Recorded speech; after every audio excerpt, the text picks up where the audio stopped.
Bakit? Akala ko papadeliver dito. Hindi. Malapit tayo dito pa. Malayo, masakay tayong tricycle. Maganda kasi yung bago yung message yun. Sabi sa'yo eh, out of stock yun. Dito ka lang ng video. Pang-upload ko yun. Linaw, oh. Video mo, kung maglalakad ako naman. Cellphone ko naman. Teka lang, pag 16 minutes.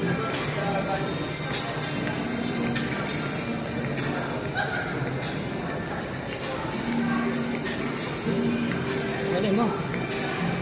Hindi mo na ako ng video.